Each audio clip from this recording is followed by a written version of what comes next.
Okay. Okay, good. Hello. Welcome to the IGDN Summer Design Series. And this is Talk 3, Putting It to Paper. Next slide, please. So, uh, every game is perfect in your head until you write it down. And that's when you can make it better. I'm Brandon Gutowski, game designer and automotive engineer. And earlier this year, I realized I had somehow accumulated about 8 years of technical writing experience, writing a variety of things from automotive specifications, board game rules, and code documentation to tabletop RPGs, poetry, and short stories.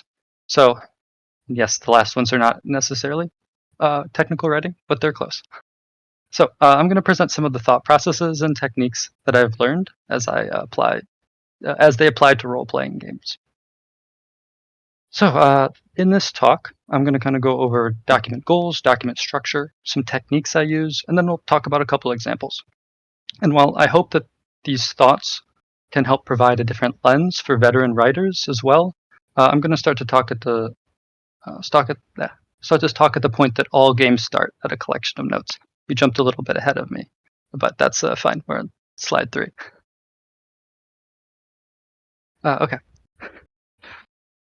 So, writing a tabletop RPG book is a unique type of writing that that is in both parts technical writing and creative writing.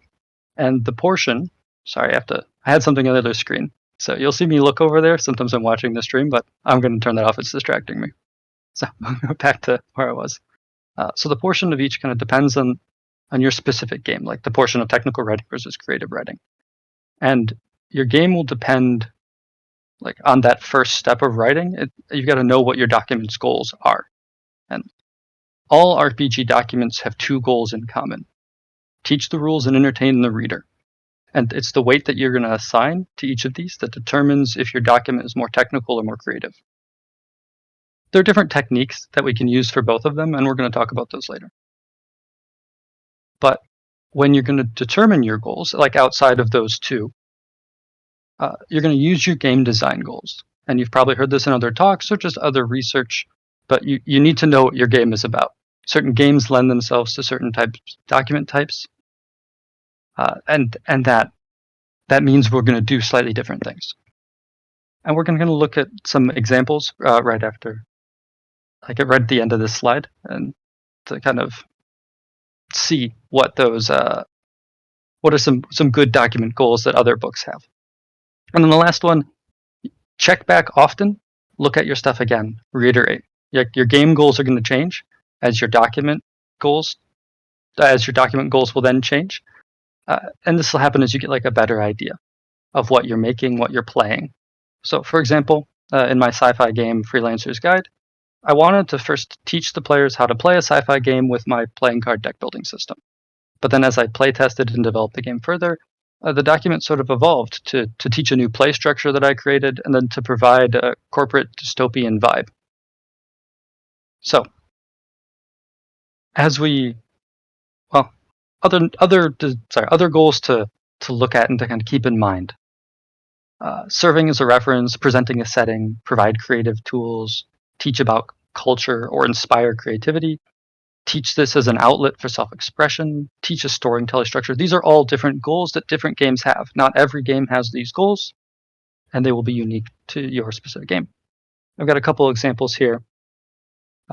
Bluebeard's Bride is horror set in a familiar fairy tale. And this kind of results in a fairy tale inspired graphic look with like a darkness to the whole book, to the whole piece.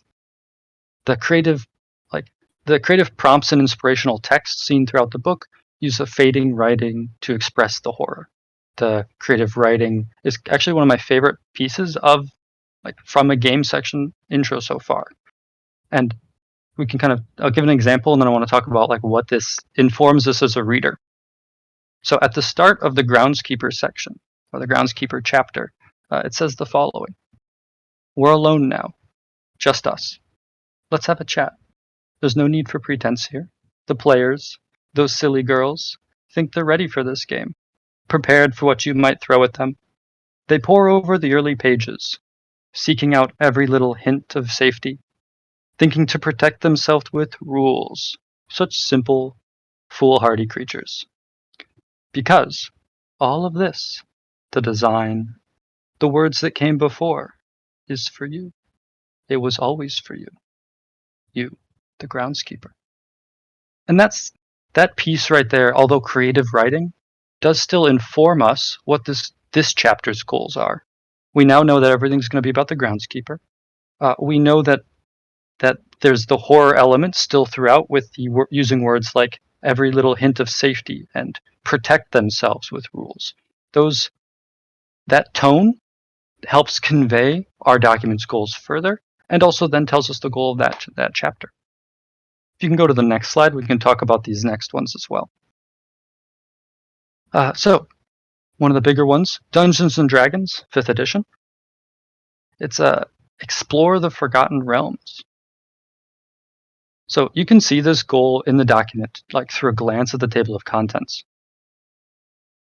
With 161 pages dedicated to character creation and 83 dedicated to spells, the game is about exploring what your character can do and how they can interact with a sword and sorcery setting. Yes, there's other things in Dungeons and Dragons 5th edition that are also very heavy, but just looking at these chapters and the length of them, we can kind of see that exploration does take a major point of the rulebook and the game system. The next one is Ironsworn, which is to teach you how to solo play, is one of the document's goals. And I've got an expert right here in the middle from the first page of Ironsworn. Along with discussing like typical role-playing game information, it immediately shows you that there's 3 different modes of play, in which this is very unique to many RPG systems. And only one of those modes requires a game master. That's the guided mode. You can then see here at the bottom with that black box highlighting further that this is a solo or small group play, kind of emphasizing that cooperative or solo experiences that the game has. So very early on, we clearly understand the document's goal. And the last one on the far right is actually from Stars Without Number. Allow you to create a galaxy is one of its goals. And again, we just look at the table of contents, and we can see this. About 60% of the book is dedicated to creating a world. That starts at page 71, History of Space, Game Master's Guide, World Generation, Factions, so on and so forth. It's all just about making your own galaxy, and it's providing a bunch of tools to do that. And that's kind of some of the examples of more popular systems that clearly state some of their goals early on. So once we have our goals set, you can give me the next slide. Once we have our goals set, we kind of need a structure to put everything together and to take that collection of notes that we've started with. And when writing your RPG, you're teaching the player something new, and that can be difficult. And the difficulty should not come from the act of reading your document. Like, the goal of your document structure should be to help your reader understand what they're reading, not hinder it. That is our main target here. This is the main purpose of technical writing. So here are a few key points to remember when writing your RPG. Highlight your main points. You mainly need to highlight like how to play the game. It shows up as like character creation, how to do a skill check, encounter, whatever you want to call that scene or stressful or entertaining situation that comes apart that shows up in the game. You need to express how that happens. If your lore and your setting is a major piece, highlight that as well. People need to understand that that's a big piece of your game.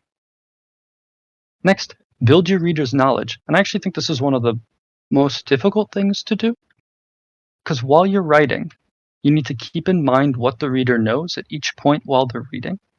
And usually this means that if you've not introduced a concept yet, you're going to need to go and spend extra time explaining it like the first time it appears, but like not too much if you know you have a better section later to detail it. And I think that's a fine line. It takes a little bit of practice to like get this one right, because us as the designer know everything about our game. We know it all. But the first time a reader reads the document, they know nothing. So you need to understand what they know at what point. Next, remembering your document structure it's a guide for your reader. Like it should give early on. It should tell you what like the reader is what they're going to see in the book, what they expect. You set their expectations in this manner, and then it also kind of gives them references to focus on what sections they need from this document, from this book that you're going to read this game. And the last one that I actually don't think can be understated. This is the document structure is a guide for you. It helps you keep your thoughts and mechanics in order as you continue to add to the game. And like due to the changing nature of the game development with all the playtest and reiteration, having a structure to go back to means that when you make a wild change, you can go, oh, okay, where was this going to fit? Let's look at my structure. I could fit this right after these character abilities. And it kind of makes that process a little faster. Finally, writing an RPG is a daunting task. And at times, you'll find yourself like unmotivated or overwhelmed. I know I do. But having a structure in place allows you to take some of these smaller sections broken down. You can motivate yourself by choosing to tackle only a small portion of the game at a time rather than the entire book. You'll go, oh, I'm going to work on feats today because I'm feeling creative, but I don't really want to spend the details of hashing out the exact wording that needs to go into character creation. And that really does help keep the game progressing through development. So this next few sections, I want to talk about like the techniques and the tools that you can kind of see on the right. That these are some things that I use to keep my stuff organized. And I hope that this can help you as well. And then after that, show some examples of those techniques and tools in practice. So if you can get to the next slide for me. So I think this is the easiest technique to start with, and it's the table of contents. The table of contents is like the first glance at the entirety of the book. We did it earlier when we checked document goals for both D&D 5e and Stars Without Numbers. But like a quick skim of that table should allow the reader to gain a small vision into what your game's about. But more than that, I view it as a tool to help you write. I know some people think that the table of contents is written at the end of the process. You go, okay, these are all my important sections. Let's put them together and highlight them all here so people know what to find. But I use the table of contents to start. I highlight all my important sections, and then I tackle them that way. Because and then I add to the table of contents as I add new sections that might be relevant. But it is a continuing process. And yes, you end cap the whole section, the whole writing process by reviewing your table of contents, but I use it as a tool to continue to write. And then I have a little note on here to help people get started faster from the collection of notes to starting a document. Grab the table of contents from a system that inspired your game. Like let's say, let's say you have a Jenga game you want to make. So you can grab Dread and then maybe Rest in Pieces. Those two Jenga games, you go, let's look at what their table of contents was. Put this into mine, remove all the sections that don't really apply to your game, but like consider that each of them go, this is important, but I don't need horror because I'm doing a love story with a Jenga tower, not a horror game like Dread. So it's just a trick that I use for my games as I start them. And while table of contents, I think, is like the easiest one to start with. General to specific, I think, is the most important rule of technical writing. You introduce general concepts of what you're going to write about, and then you talk about each piece you introduced in more detail, connecting it back to the general concept you described earlier. So you use this technique first in the whole book, then in each chapter, then for each mechanic, until you've reached the very smallest rule that needs to be discussed and broke down. Just a second as I get some water. So here's an example of how I would use it to tackle a section about combat. We first would introduce the concepts of initiative and rounds and major actions and triggered actions. Give like a very brief sentence to say that in combat, it starts with initiative when each round a player takes their turn and then performs a major action, and things not on the turn will be a triggered action. So now you have 4 major sections in this chapter. You've already set that up. Your first sentence said so. And then in each section, you're going to go and break down from general to specific. So major actions, as an example, we'd first start talking about what a major action is, maybe how many you have, what you can do during it, and mention, okay, now you can do movement or attacking or using items. And then in each of those, you would then talk about what those options are and what you can do with those and any specific rules relating to using items, for example. Then when those 3 concepts have had their specifics discussed, you'd move back up a level of specificity and go back and talk to triggered actions in the same way you just did for major actions.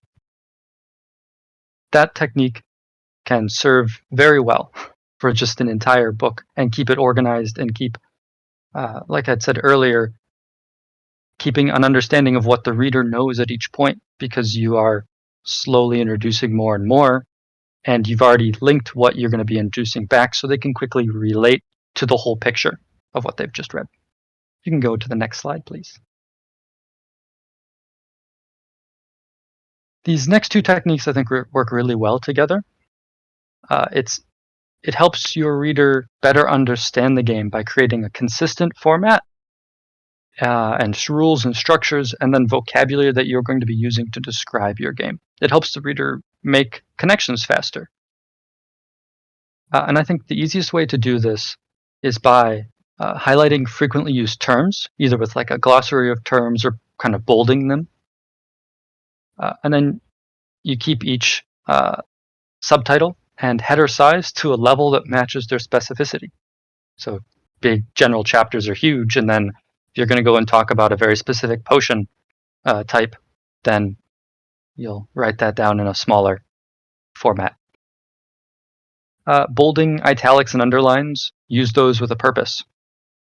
Some common uses are you define new terms in bold, type lore or quotes in italics, or underline important rules. You can also mix and match them to create different effects too, because a bold and italic thing is different than just a bolded thing. And then finally, you can color additional information in a similar manner. So I've got some examples on this page. To the upper right, it's a piece from my game Freelancer's Guide to a Profit-Focused Living. I use this blue text box to add additional tools or to show off examples, things that help the reader understand, but they're not crucial to the whole rules themselves. So you can just continue reading, and in this example, I have skill trees that are after this, but first people learn how to set skills and what a skill is. Then when they go and choose their skills, they'll look, oh, okay, here's the skill tree. What does this mean? They can go back to the blue to reference it. Once they've referenced it once or twice, then they understand it, for at least that read through. And then they always know where to find it because it's highlighted blue. Below that, we can see a piece from Dungeons & Dragons 5th edition. You can see that these major sections are colored in red with like a gold underline. This is clans and kingdoms. And then to the right of that, there's a green box that provides additional information. It's seen kind of as lore here, how the dwarves interact with elves, halflings, and humans. This whole technique is consistent throughout the entire book, and it really helps the reader like make connections on what they're doing. And we'll actually talk about this page a little bit further, or a little bit more in a later slide. And then the example at the bottom, this is a picture from my copy of Bluebeard's Bride.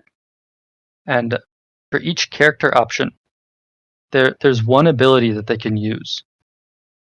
And it's always shown in this black box with gold lettering. And then inside it uses italics and bolded writing to highlight the specific move being performed in the PBTA rule set, or the Powered by the Apocalypse rule set. So in this case, it's when you investigate a mysterious object. So we know that that's a move from earlier in the book. And then we read this, they have an additional thing that they can do by asking a follow-up question and destroying the object. So in all 3 of these examples, this consistent formatting helps readers quickly understand what they're looking at and how to find the information later. For Bluebeard's Bride, you can quickly look through each of the sisters, the Brute, the Animus. I actually don't remember all the names, so I probably shouldn't have brought that up, but I did.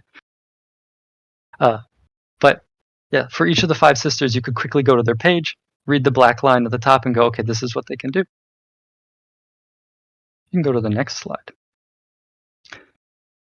This next slide, or this next technique is, it could be a whole talk on itself. But I'm just going to talk about how the benefits of graphics and layout can help the technical writing, help readers better understand the game in sort of a more broad sense than maybe what a specific layout talk would do. And this happens once the writing is mostly set and the words are mostly decided. You can then focus on the layout or the how you position your information on the page. So the layout controls the flow of the document through its paragraph order, positioning, and formatting. You can connect sections or disconnect them by using different layout tools like white space, or you can use visual tools to connect concepts to different blocks of writing with art or graphics. Help maybe give more, like, oh, I'm talking about something here. Well, this is a village of up in the mountains. So it's like, oh, okay, so this is something that this is an action I can do, and it happens sometimes in this village. And now you have this like vague connection between the two that does help with understanding. And it allows you to use these connections that you've established with position to present information in different ways, like bullet points or tables. So in these next couple pages, I'm going to talk about some examples that I really like, that I think we can all look to and reference when we want to learn more or see how other books do technical writing. So if you can go to the next page, please, or slide. So I actually think board games are quite a bit ahead of RPGs in terms of technical writing. Yes, they don't have to create a vivid world most of the time. So, sorry about that. So they have a little bit more of a focused goal, which also allows them to kind of better practice this. There's also a lot of board games coming out. And I think they use document structure and the general to specific rule very well. So we can kind of look at this one I have above of Gloomhaven here, because I think it does this job very well. Despite its complexity, it's a very easy to understand rule, and I think it's very good piece of technical writing. So Gloomhaven is a cooperative game of battling monsters, advancing a player's own individual goals. Game's meant to be played as part of a campaign. So as we read this, and I don't need to read it all out because we can read it there, what we learn from this is we go, okay, cooperative game that we fight monsters. So now we know what we're doing, and we also know that there's individual goals. We know that this structures a campaign structure, but it takes place over scenarios, and then things get unlocked. And then we know that the book and how we can kind of learn more about this is split into two things. First, this book that we're reading will teach us how to actually play the game, while the second one will teach us how the story goes through the scenario books connecting adventures. And now we have a very good understanding of just like a high level understanding of this whole game system. We also get a look into the fact that there's character ability cards, right? And this is just 2 paragraphs, and I feel like we've understood quite a large amount about what we're going to be doing and what to expect as a reader. A couple other games that I do recommend taking a look at, board games specifically, is off on the right. Wingspan and Charterstone are both made by Stonemaier Games, and they do a very good job of using like different layout and graphical techniques to help guide and make a very pretty rule book. It's also very clear in how it's laid out. I think they're always his work is just a good, Stonemeier's work is a good work to check out many of the games in terms of readability of their rule books. Splendor is a 2-page rule book, and pretty much all of the rules are very compact, quick to read, quick to reference, very clear. This is a pretty simple game, but it's still well done in the 1 page that I think it has for the rules, the other page for the images. Terraforming Mars is a very complex game, but it handles the progression and the breakdown of each of the steps of the game very well. You can kind of see how it structures out the document and gets more specific towards each card and ability as they explain how they work. Dominant Species is on here. Actually, I have not played this one, but I recommend it because I've looked at so many forums for what other people had suggested were good technical writing ones. I agreed with all the ones on here except Dominant Species I'd never read, but that one showed up so often that I'm going to have to look at it now, and I'm going to pass on the recommendation just because of that glowing, I guess, review from the board game community. Yeah, if you can go to the next slide, please. Dungeons & Dragons 5th edition has we've kind of talked about this earlier, but it's the consistency and style that we can always look at. Again, going and looking at the dwarf page, we follow the red writing for the different levels of specificity as well as that consistent styling. So if I want to learn about what a dwarf is, I go, okay, here's a dwarf. I got italics here for quotes. I think I wrote italics for lore. That's not necessarily true. Italics for quotes. I go, okay, well, I'm going to skip that because I don't care about quotes, but I go, what do I care about dwarves? Dwarves have long memory, long grudges, clans and kingdoms. Okay, that sounds interesting. I'm going to read more about dwarves. And that consistent styling allows me to quickly jump to the page to find what I need and decide if I want to read more about these sections. And then we can see that green box, again, I had mentioned it earlier. I think that this is a good technique that they use all throughout. And they further use bolding to highlight the elves, halflings, and humans. So in case I'm a dwarf and now one of my party members is an elf and a human, I want to know how I'm supposed to act to them. I go, okay, let's read this. Now I know a little bit more. And I can only I can choose to read only the information that's important to what I'm doing right now.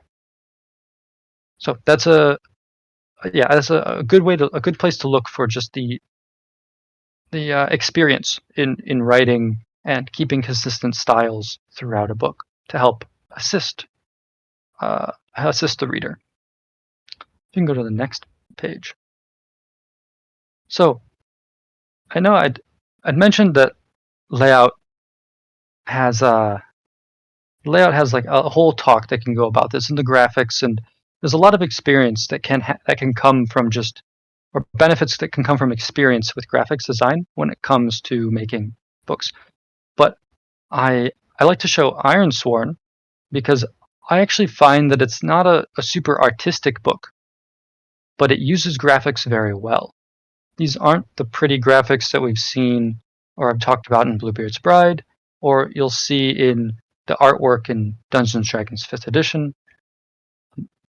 But its graphics, I think, are one of the best uses of graphics out of any RPG book I've read. So we'll go take a look at this action rule page. And sure, we could remove all of these graphics, and you could understand what needs to happen for an action roll. But looking at these images helps people who don't necessarily understand as best through reading, people who understand through pictures. We can go, okay, we got challenge dice here. They look like D10s, maybe D8s. If you take a quick glance, but okay, this says D10s. Got it. Action die, that's a D6. Okay, so now I understand the dice that I need. Those are the numbers on it. And they carry the action die down.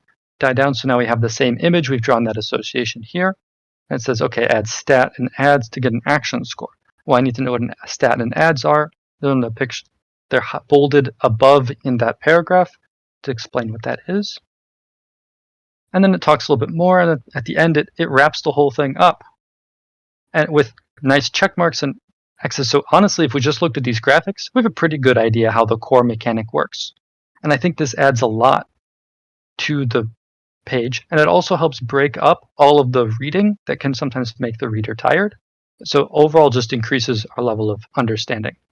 They use graphics like this throughout the book, so I would highly recommend checking it out. Again, we can see that with this asset type is another piece of the graphics that they like to do.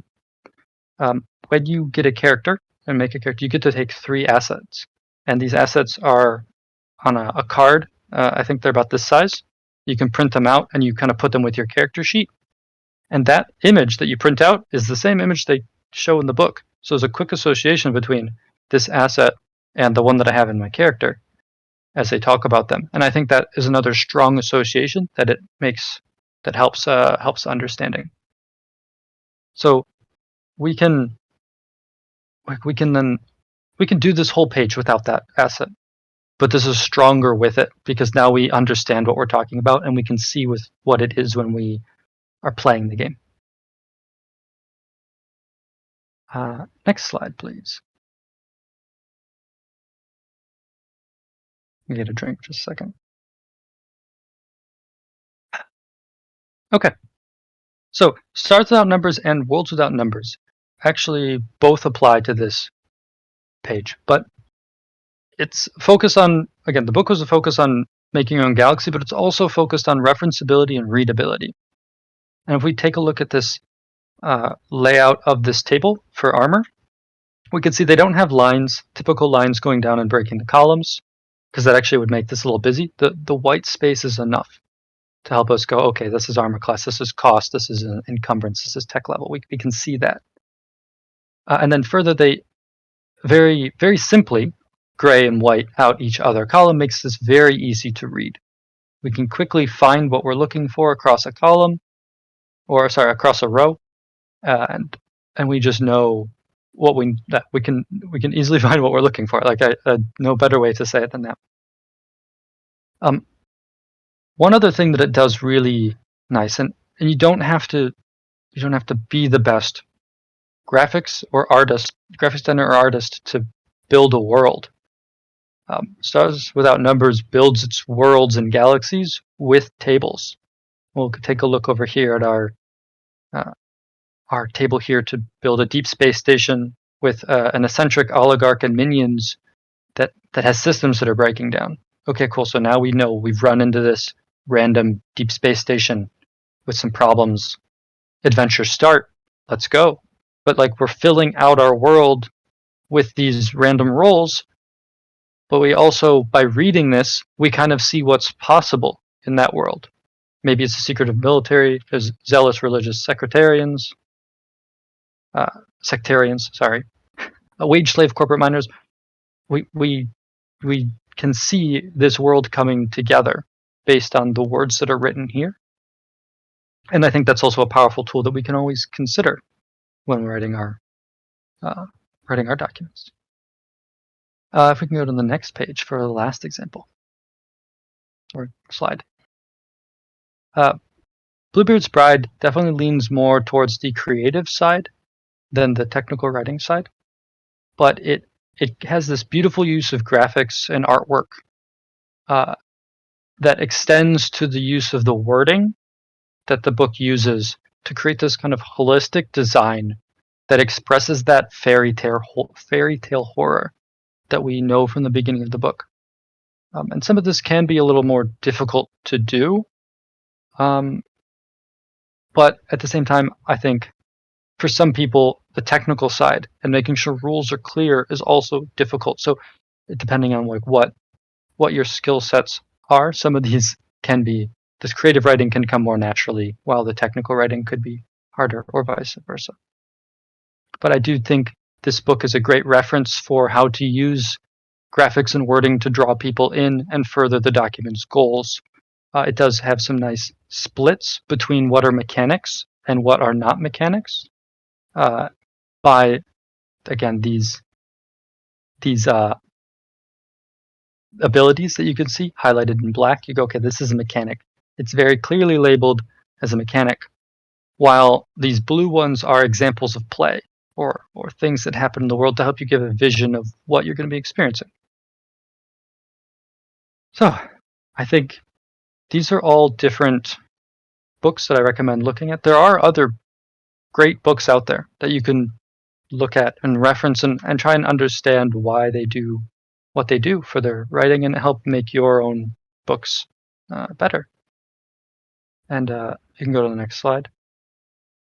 And if you have any other questions that you want to ask me about some of these specific games or just technical writing tips in general, I will now open up Twitch and take a look at the chat so that I can answer some of them, or Adam will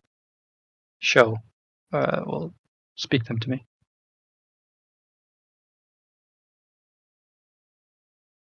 Yeah.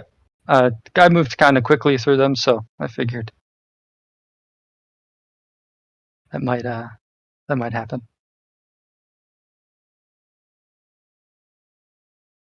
Maybe I should just move this to the screen so I'm staring at the camera rather than like off into nowhere.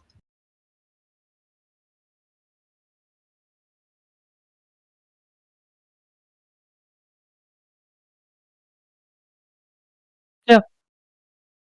Okay. Uh, yeah. Thanks for coming to this talk. If you do ever have questions for me, I can be reached at all of those places. And I do like talking about game design. And I'm always happy to answer questions about technical writing. Our next talk is game design for everybody. I believe it's in 4 days. Back to the evening schedule. I'm the weird one that has the morning talk. So, is anything else I should wrap up, or are we good?